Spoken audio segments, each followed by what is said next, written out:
was born in Den Bosch, where the painter Hieronymus Bosch named himself after. And so I've always been very fond of this painter who lived and worked in the 15th century. And what is interesting about him in relation to morality is he lived at a time where religion's influence was waning, and he was sort of wondering, I think, what would happen with society if there was no religion or if there was less religion. And so he painted this famous painting, The Garden of Earthly Delights, which some have interpreted as being humanity before the fall or being humanity without any fall at all. And so it makes you wonder what would happen if we hadn't tasted the fruit of knowledge, so to speak, and what kind of morality we would have.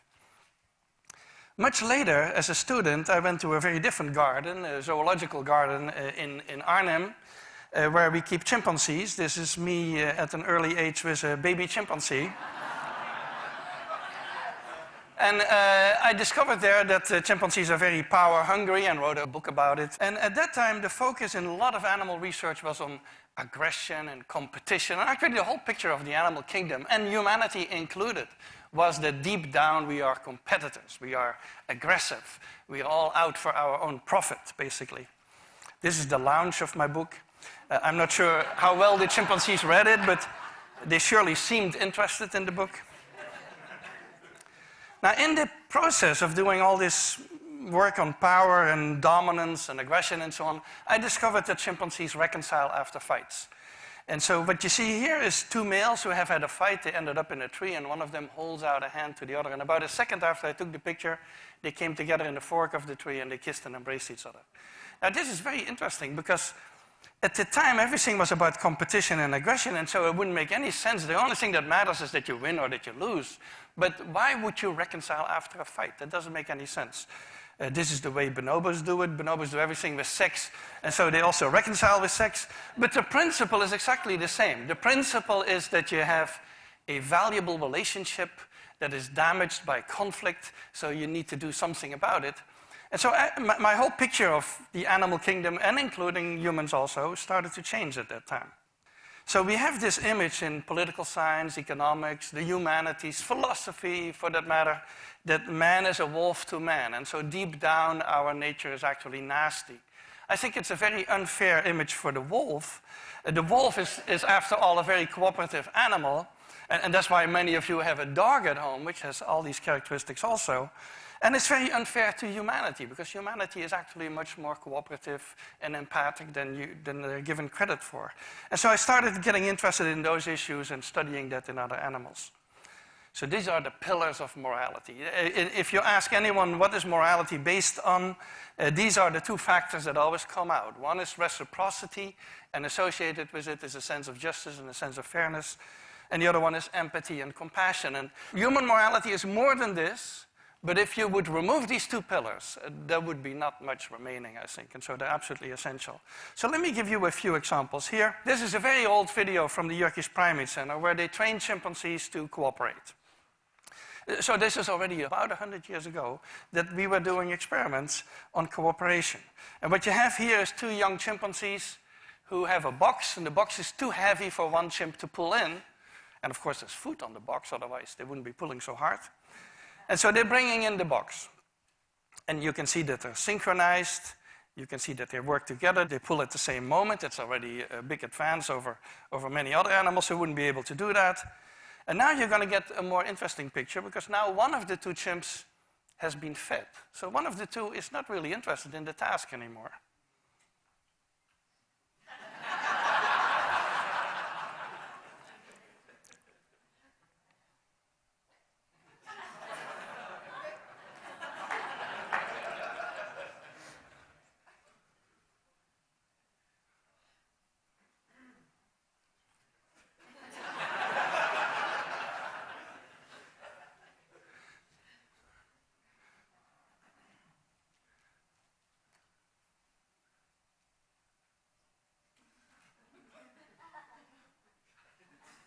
Now look at what happens at the very end of this.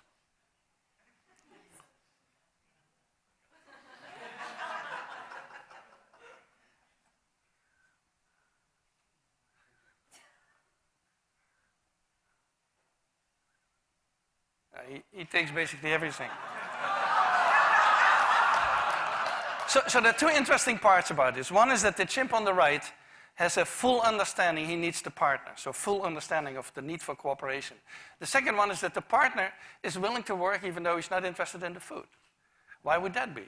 Well, that probably has to do with reciprocity. There's actually a lot of evidence in primates and other animals that they return favors. And so he will get a return favor at some point in the future. And so that's how this all operates. We do the same task with elephants. Now, with elephants, it's very dangerous to work with elephants. And another problem with elephants is that you cannot make an apparatus that is too heavy for a single elephant. Now you can probably make it, but it's going to be a pretty clumsy apparatus, I think.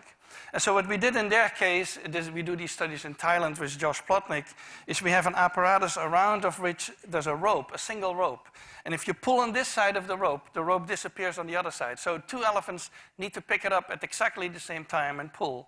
Otherwise, nothing is going to happen, and the rope disappears. And so the first tape you're going to see is two elephants who are released together, arrive at the apparatus is on the left with food on it. And so they come together, they arrive together, they pick it up together, and they pull together. So it's actually fairly simple for them. There they are.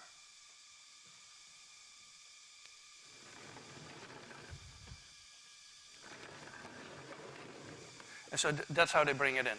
But now we're going to make it more difficult, because the whole purpose of this experiment is to see how well they understand cooperation. Do they understand it as well as the chimps, for example? And so what we do in the next step is we release one elephant before the other, and that elephant needs to be smart enough to stay there and wait and not pull at the rope, because if he pulls at the rope, it disappears and the whole test is over. Now, this elephant does something illegal that we did not teach it, but it shows the understanding that he has, because he puts his big foot on the rope, stands on the rope and waits there for the other, and then the other is going to do all the work for him. So it's what we call freeloading. But it shows the intelligence that the elephants had. They developed several of these alternative techniques that we did not approve of necessarily. So the other elephant is now coming. And is going to pull it in.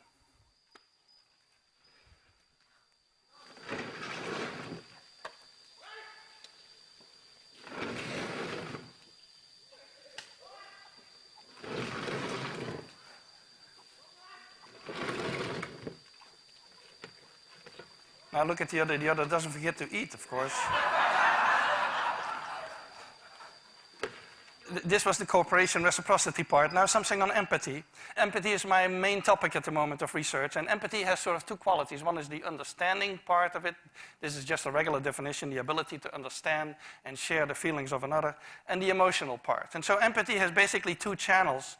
One is the body channel. If you talk with a sad person, you're going to adopt a sad expression and a sad posture, and before you know it, you feel sad. And that's sort of the body channel of emotional empathy, which many animals have. Your average dog has that also. That's actually why people keep mammals in the home and not turtles or snakes or something like that, who don't have that kind of empathy. And then there's a cognitive channel, which is more that you can take the perspective of somebody else. And that's more limited. There's few animals. I think elephants and apes can do that kind of thing, but there are very few animals who can do that. So synchronization, which is part of that whole empathy mechanism, is a very old one in the animal kingdom. And in humans, of course, we can study that with yawn contagion. Humans yawn when others yawn, and it's related to empathy. It activates the same areas in the brain. Also, we know that people who have a lot of yawn contagion are highly empathic. People who have problems with empathy, such as autistic children, they don't have yawn contagion. So it is connected. And we study that in our chimpanzees by presenting them with an animated head. So that's what you see on the upper left, an animated head that yawns. And there's a chimpanzee watching, an actual real chimpanzee watching a computer screen on which we play these animations.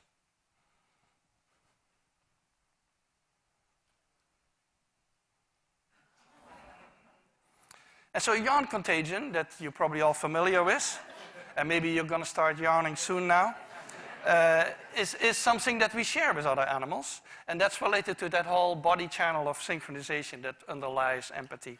And that is universal in the mammals, basically. Now, we also study more complex expressions. This is consolation. This is a male chimpanzee who has lost a fight, and he's screaming, and a juvenile comes over and puts an arm around him and calms him down. That's consolation. It's very similar to human consolation. And consolation behavior... It's empathy-driven. That's actually the way they study empathy in human children, is to instruct a family member to act distressed, and then they see what young children do. And so it is related to empathy, and that's the kind of expressions we look at.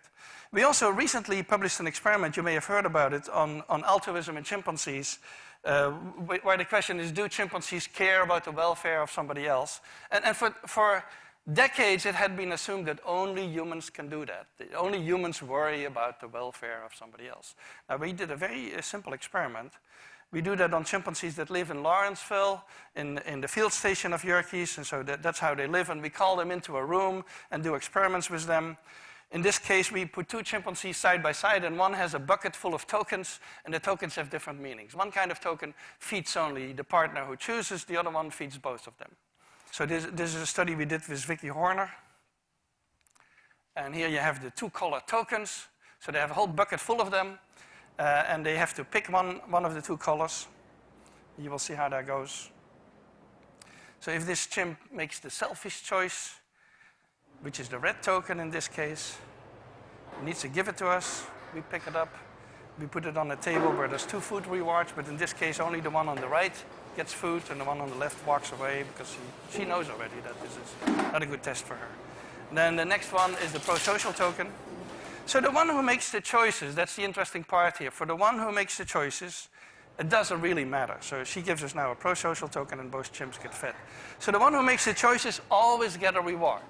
So it doesn't matter whatsoever, and she should actually be choosing blindly. But what we find is that they prefer the pro-social token. So this is the 50% line, that's the random expectation. And especially if the partner draws attention to itself, they choose more. And if the partner puts pressure on them, so if the partner starts spitting water and intimidating them, then the choices go down and they actually don't want to... It's as if they're saying, if you're not behaving, I'm not going to be pro-social today. And this is what happens without a partner, when there's no partner sitting there. And so we found that the chimpanzees do care about the well-being of somebody else, especially these are other members of their own group.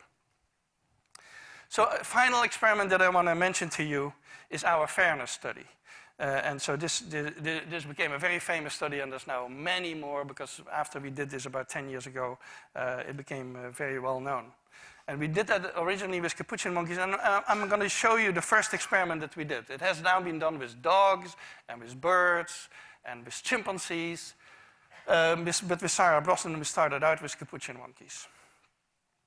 So what we did is we put two capuchin monkeys side by side. Again, these animals, they live in a group. They know each other. We take them out of the group, put them in a test chamber.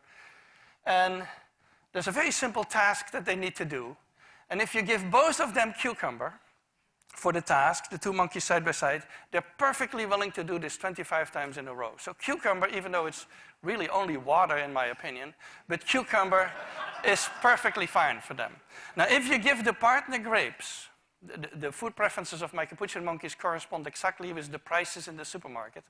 And so if you give them grapes, that's a far better food, then you create inequity between them. So that's the experiment we did. Recently, we videotaped it with new monkeys who had never done the task, thinking that maybe they would have a stronger reaction, and that turned out to be right. The one on the left is the monkey who gets cucumber. The one on the right is the one who gets grapes. The one who gets cucumber, note that the first piece of cucumber is perfectly fine. The first piece she eats. Then she sees the other one getting grape, and you will see what happens. So she gives a rock to us, that's the task. And we give her a piece of cucumber, and she eats it. The other one needs to give a rock to us. And that's what she does. And she gets a grape. And she eats it. The other one sees that. She gives a rock to us now, gets again cucumber.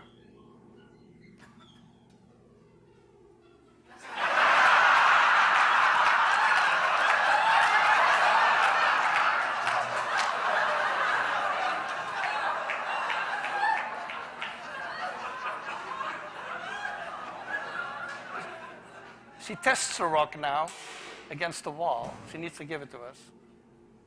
And she gets cucumber again.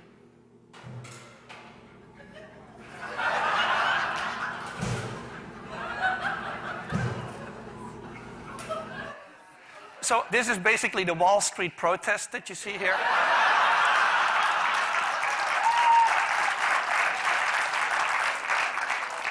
let me tell you, I still have 2 minutes left. Let me tell you a funny story about this. This study became very famous, and we got a lot of comments, especially anthropologists, economists, philosophers. They didn't like this at all because they had decided in their mind, I believe, that fairness is a very complex issue and that animals cannot have it. And so one philosopher even wrote us that it was impossible that monkeys had a sense of fairness because fairness was invented during the French Revolution. So, now, and another one wrote a whole chapter saying that he would believe it had something to do with fairness if the one who got grapes would refuse the grapes. Now, the funny thing is that Sarah Brosnan, who's been doing this with chimpanzees, had a couple of combinations of chimpanzees where indeed the one who would get the grape would refuse the grape until the other guy also got a grape. So we're getting very close to the human sense of fairness, and I think philosophers need to rethink their philosophy for a while. So let me summarize. I believe there's an evolved morality. I think morality is much more than what I've been talking about, but it would be impossible without these ingredients that we find in other primates, which are empathy and consolation, pro-social tendencies, and reciprocity and a sense of fairness. And so we work on these particular issues to see if we can create a morality from the bottom up, so to speak, without necessarily God and religion involved, and to see how we can get to an evolved morality. And I thank you for your attention.